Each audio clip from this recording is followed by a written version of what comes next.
નમસ્કાર વિદ્યાર્થી ભાઈ બહેનો, ફરીથી એકવાર સીપી એજ્યુકેશન ચેનલમાં હું ચિરાગ સર આપ સૌનું હાર્દિક સ્વાગત કરું છું.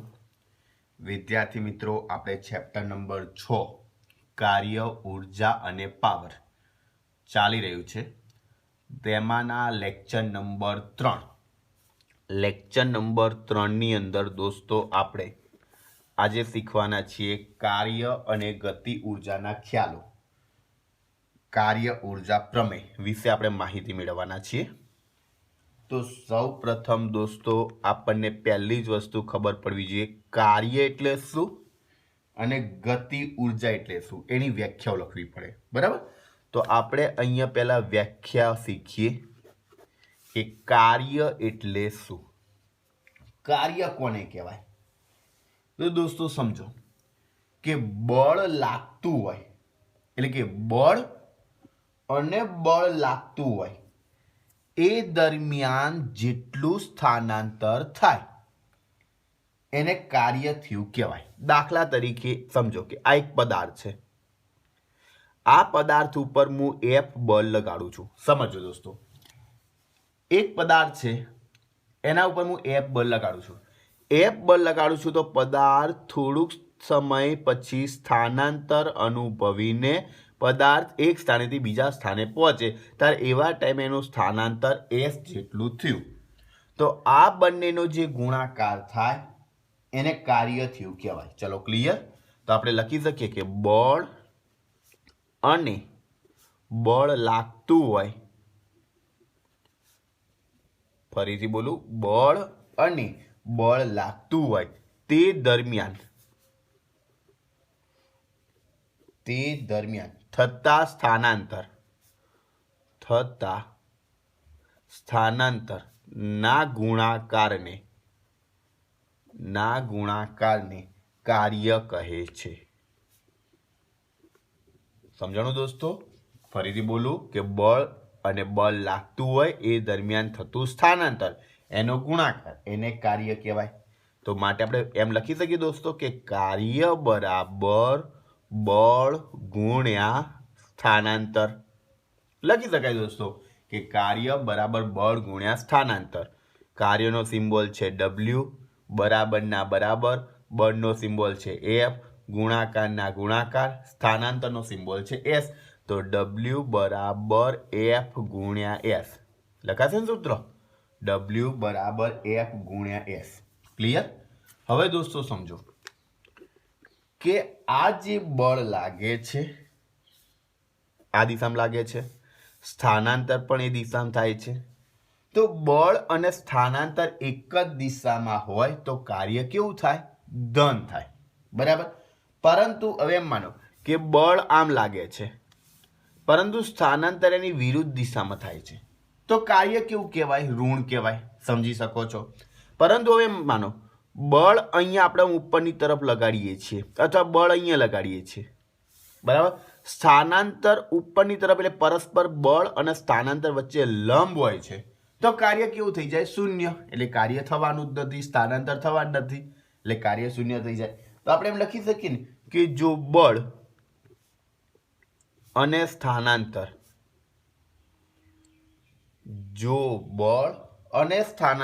એક જ દિશામાં હોય તો કાર્ય ધન. ફરીથી બોલું દોસ્તો કે જો બળ અને સ્થાનાંતર એક જ દિશામાં હોય તો કાર્ય ધન. નીચે લખું, જો બળ અને સ્થાનાંતર વિરુદ્ધ દિશામાં હોય તો કાર્ય કેવું થશે? ઋણ થાય. અને જો બળ અને સ્થાનાંતર લંબ રૂપે હોય તો કાર્ય શૂન્ય. લખું, જો બળ અને સ્થાનાંતર લંબ રૂપે હોય તો કાર્ય શૂન્ય મળે. તો આ દોસ્તો એક માર્કના ક્વેશ્ચનમાં ઘણી વખતે પૂછી લે કે બળ અને કાર્ય એક જ દિશામાં છે તો કાર્ય કેવું મળે? તો ધન મળે. બરાબર? વિરુદ્ધ દિશામાં હોય તો ઋણ મળે, અને લંબ રૂપે હોય તો શું મળે? શૂન્ય મળે. આ ખાસ યાદ રાખવાનું. ચલો ક્લિયર? આટલી બધી કોઈ પ્રોબ્લેમ નહીં હોય. તો આપણે કાર્યની વાત કરી દીધી. હવે આપણે દોસ્તો ગતિ ઉર્જાની વાત કરી લઈએ પહેલા, કે ગતિ ઉર્જા શું છે, પછી આપણે કાર્ય ઉર્જા પ્રમેય શીખીએ. તો ચલો દોસ્તો આપણે ગતિ ઉર્જા વિશે શીખીએ. અહીંયા લખું ગતિ ઉર્જા. તરત થાય દોસ્તો કે ગતિ ઉર્જા કોને કહેવાય? તો સૌપ્રથમ ગતિ ઉર્જા ભણતા પહેલા આપણે ઉર્જા એટલે શું ખબર હોવી જોઈએ. તો ઉર્જા એટલે શું? તો કાર્ય કરવાની ક્ષમતા. 9મા ધોરણમાં ભણી ગયા છીએ. તો લખું ઉર્જા એટલે કાર્ય કરવાની ક્ષમતા. બરાબર છે? ઉર્જા એટલે કાર્ય કરવાની ક્ષમતા. પરંતુ ગતિ ઉર્જા છે તો શું થાય? તો પદાર્થની ગતિના કારણે તેમાં રહેલી કાર્ય કરવાની ક્ષમતાને ગતિ ઉર્જા, કારણ કે ગતિ ઉર્જા છે એટલે ગતિના કારણે આવે, તો લખાય પદાર્થની ગતિના કારણે. પદાર્થની ગતિના કારણે તેમાં રહેલી કાર્ય કરવાની ક્ષમતાને ગતિ ઉર્જા કહે છે. ચલો ક્લિયર? પદાર્થની ગતિના કારણે તેમાં રહેલી કાર્ય કરવાની ક્ષમતાને પદાર્થની શું કહેવાય? ગતિ ઉર્જા કહેવાય. હવે સમજો દોસ્તો કે જો પદાર્થ વધારે ઝડપથી ગતિ કરતો હોય તો એની ગતિ ઉર્જા કેવી હશે? વધારે હશે. અને જો પદાર્થ ઓછી ઝડપથી ગતિ કરતો હોય તો ગતિ ઉર્જા કેવી હોય? ઓછી હોય. તો લખી શકાય કે જો પદાર્થ વધારે ઝડપથી ગતિ કરતો હોય, જો પદાર્થ વધારે ઝડપથી ગતિ કરતો હોય તો પદાર્થની ગતિ ઉર્જા વધારે. પરંતુ ઓછી ઝડપથી ગતિ કરતો હોય તો ગતિ ઉર્જા કેવી હોય છે? ઓછી હોય છે. ચલો ક્લિયર? ઓછી ઝડપથી ગતિ કરતો હોય તો ગતિ ઉર્જા કેવી હોય છે? ઓછી હોય છે. આપણે હવે દોસ્તો ગતિ ઉર્જાની એક બીજી વ્યાખ્યા લખીએ. ગતિ ઉર્જાની બીજી વ્યાખ્યા મતલબ સૂત્રથી લખીએ. ગતિ ઉર્જાની બીજી વ્યાખ્યા મતલબ સૂત્રથી લખીએ. કેવું છે દોસ્તો? કે પદાર્થના દળ અને વેગ ના વર્ગના ગુણાકારના અડધું મૂલ્ય, એને પદાર્થની ગતિ ઉર્જા કહેવાય. કઈ રીતે દોસ્તો શીખો? આપણે 9મા ધોરણમાં ઓલરેડી ભણેલા છીએ. ગતિ ઉર્જાનો સિમ્બોલ કે બરાબર 1/2 mv². બરાબર? તો પદાર્થના દળ અને વેગના વર્ગના ગુણાકાર ના અડધા મૂલ્યને પદાર્થની શું કહેવાય?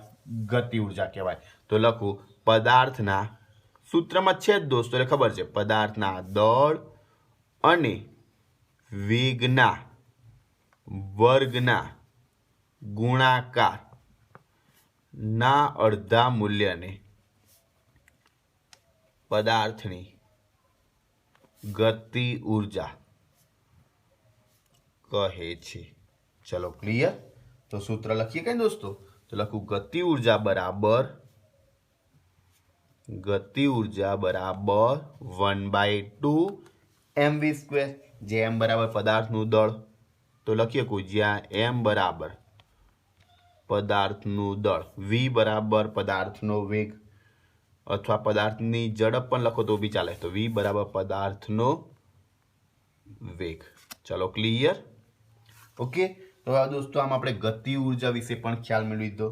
હવે આપણે કાર્ય ઉર્જા પ્રમેય શીખીએ કે કાર્ય ઉર્જા પ્રમેય શું છે. હવે એ શીખીએ ડાયરેક્ટ. બરાબર? તો લખું કાર્ય ઉર્જા પ્રમેય.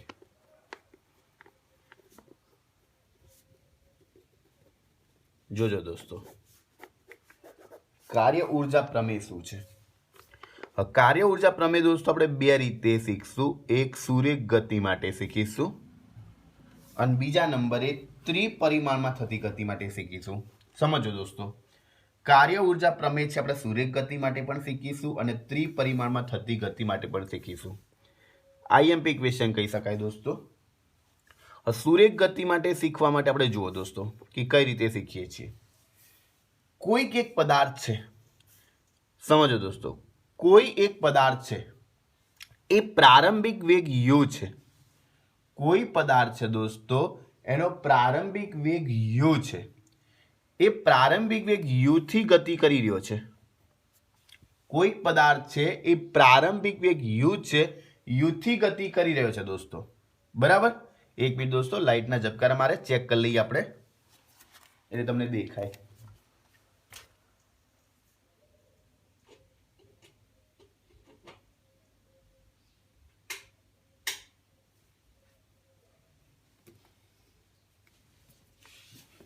ઓકે, જોજો દોસ્તો, સમજીએ દોસ્તો. કોઈ પદાર્થ છે પ્રારંભિક વેગ u થી ગતિ કરી રહ્યો છે. બરાબર છે. એ ગતિ કે અચળ પ્રવેગથી ગતિ કરે છે. માનો અહીંયા લખું અચળ પ્રવેગ, એથી ગતિ કરે છે. બરાબર છે. હવે દોસ્તો જ્યારે v જેટલો વેગ પ્રાપ્ત કરે, ગતિ કરતા કરતા કરતા v જેટલો વેગ પ્રાપ્ત કરી લે, તો એ દરમિયાન એને જે કાપેલું સ્થાનાંતર છે એમ માનો s જેટલું છે. બરાબર છે. તો આપણે પહેલા એ વાક્ય લખી દઈએ કે પ્રારંભિક વેગ u, પ્રારંભિક વેગ u થી ગતિ કરતો પદાર્થ, પ્રારંભિક વેગ u થી ગતિ કરતો પદાર્થ અચળ પ્રવેગ એથી, અચળ પ્રવેગ એથી ગતિ કરીને v જેટલો વેગ પ્રાપ્ત કરે. કેટલો દોસ્તો? v જેટલો વેગ પ્રાપ્ત કરે તે દરમિયાન થયેલ સ્થાનાંતર, તે દરમિયાન થયેલ સ્થાનાંતર s છે. તો ગતિના સમીકરણ એટલે કે ત્રીજા સમીકરણ પરથી, આપણે ગતિના સમીકરણ ભણી ગયા છીએ દોસ્તો, ગતિના ત્રીજા સમીકરણ પરથી v² - v0² બરાબર 2ad આપણે ભણી ગયા છીએ ને. તો એ લખીએ v² - v0 જગ્યાએ પ્રારંભિક વેગ તરીકે u², તો u² બરાબર 2a, d ની જગ્યાએ સ્થાનાંતર s, તો 2as. તો v² - v0² બરાબર 2as. હવે દોસ્તો સમીકરણની બંને બાજુ હું m/2 વડે ગુણી કાઢું છું. તો લખું સમીકરણની બંને બાજુ m/2 વડે ગુણતા તો શું થશે? 1/2 એટલે m/2 v² minus m/2 u² બરાબર m/2 2as, 2 ઉડી જશે. 1/2 mv² ને દોસ્તો આપણે અંતિમ માટે ગતિ ઉર્જાના સમીકરણ પરથી kf લખું, પ્રારંભિક તરીકે ki લખું, બરાબરના બરાબર m × a બરાબર માં એટલે f ન્યૂટનના ગતિના બીજા નિયમ પરથી, અને s m ના m. પણ દોસ્તો આપણને ખબર છે બળ ઇન્ટુ સ્થાનાંતર બરાબર કાર્ય કહેવાય, આપણે ભણ્યા. બરાબર. તો w તો માટે લખી શકીએ ને દોસ્તો કે kf માઇનસ ki બરાબર w થાય. kf માઇનસ ki બરાબર w. તો આપણે છેલ્લે kf માઇનસ ki બરાબર લખીએ ડેલ્ટા k બરાબર w. તો આપણને ખબર પડી કે કાર્ય ઉર્જા પ્રમેય સુરેખ ગતિ માટે તારવ્યો છે. આ સુરેખ ગતિ માટે તારવ્યો. તો લખાય આ સંબંધને કાર્ય ઉર્જા પ્રમેય કહે છે. તો લખાય આ સંબંધને, દેખાય છે ને દોસ્તો? ઓકે, કાર્ય ઉર્જા પ્રમેય કહે છે. આ શેના માટે તારવી દોસ્તો? સુરેખ ગતિ માટે. હવે આપણે તારવીશું ત્રિપરિમાણમાં થતી ગતિ માટે. બરાબર. હવે લખું ત્રિપરિમાણમાં થતી ગતિ માટે. જોજો દોસ્તો, હવે લખું છું ત્રિપરિમાણમાં થતી ગતિ માટે.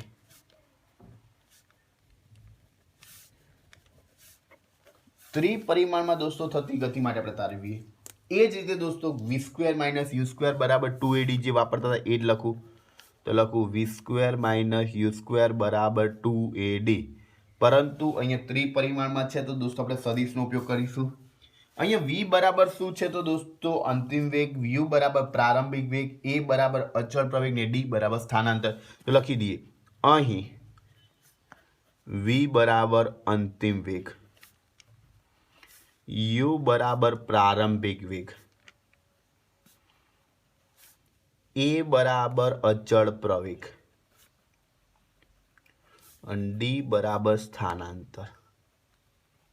ચલો ક્લિયર. જે વસ્તુ ઓલરેડી આપણે સૂત્રમાં લખી એ આપણે મૂકી દીધી. એ જ રીતે દોસ્તો બંને બાજુમાં m/2 વડે ગુણો. પેલામાં જેમ કર્યું હતું તો લખું સમીકરણની બંને બાજુ m/2 વડે ગુણતા તો શું થશે? m/2 v², m/2 u², m/2 2ad. 2 ઉડી જશે. 1/2 mv² ની જગ્યાએ આપણે લખી શકીએ kf. લખાય ને? તો લખાય kf માઇનસ અહીંયા લખી શકીએ ki. m × a બરાબર f, તો સદિશ f × d લખાશે ને? સદિશ f × d. સદિશ f × d દોસ્તો એના માટે આપણને ખબર છે કાર્ય જ લખાય, તો અહીંથી લખીશું w. f × d બરાબર w. અહીંયા લખી શકીએ kf - ki. એ જ રીતે છે દોસ્તો તો ડેલ્ટા k બરાબર w. કોઈ જ ફેરફાર નહીં. ત્રિપરિમાણમાં ખાલી સદિશ મૂકવાના, બીજું કંઈ જ ફેરફાર કરવાની જરૂર નથી. ખાલી સદિશ મૂકવાના છે, બીજું કંઈ છે નહીં. તો આવી ગયું ડેલ્ટા k બરાબર w. તો આ સંબંધને શું કહેવાય? કાર્ય ઉર્જા પ્રમેય. તો લખાય આ સંબંધને કાર્ય ઉર્જા પ્રમેય કહે છે. ચલો ક્લિયર. તો દોસ્તો આમ આપણે કાર્ય ઉર્જા પ્રમેય માટે આપણે વાક્ય લખવું પડે, તો આપણે વાક્ય લખી દઈએ. વાક્ય શું બનશે? જુઓ કે કાર્ય ઉર્જા પ્રમેય એ પદાર્થના ગતિ ઉર્જામાં થતો ફેરફાર, કારણ કે ડેલ્ટા કે છે ને, અને ડેલ્ટા કે બરાબર kf - ki, તો ગતિ ઉર્જામાં થતો ફેરફાર અને તેના પર લાગતા ચોખ્ખા પરિણામી બળ વડે થતા કાર્ય જેટલો હોય છે. તો અહીં લખું કાર્ય ઉર્જા પ્રમેય પદાર્થની ગતિ ઉર્જા. જોજો દોસ્તો, કાર્ય ઉર્જા પ્રમેય પદાર્થની ગતિ ઉર્જામાં થતો ફેરફાર, પદાર્થની ગતિ ઉર્જામાં થતો ફેરફાર, તેના પર લાગતા ચોખ્ખા બળ, ચોખ્ખા એટલે પરિણામી બળ વડે થતા કાર્ય જેટલો હોય છે. બીજા શબ્દોમાં લખીએ દોસ્તો તો કઈ રીતે લખાય?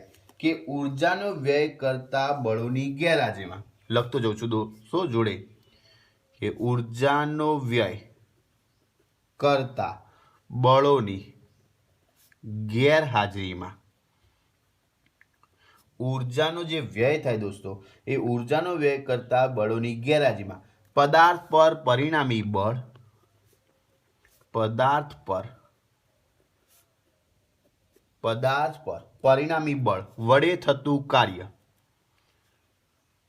પદાર્થ પર પરિણામી બળ વડે થતું કાર્ય પદાર્થની ગતિ ઉર્જાના ફેરફાર જેટલું હોય છે. ગતિ ઉર્જાના ફેરફાર જેટલું હોય છે. આ દોસ્તો આપણે કાર્ય ઉર્જા પ્રમેય તારવો ત્યારે આ બેમાંથી એક વિધાન તમારે લખવું પડે.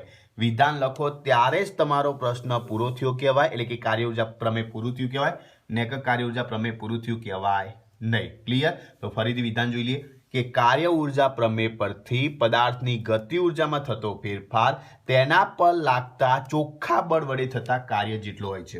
આ સિમ્પલ પડે દોસ્તો, હું માનું ત્યાં સુધી. બીજા શબ્દોમાં લખો તેમ લખાય કે ઉર્જાનો વ્યય કરતા બળોની ગેરહાજરીમાં પદાર્થ પર પરિણામી બળ વડે થતું કાર્ય પદાર્થની ગતિ ઉર્જાના ફેરફાર જેટલું હોય છે. ચલો ક્લિયર.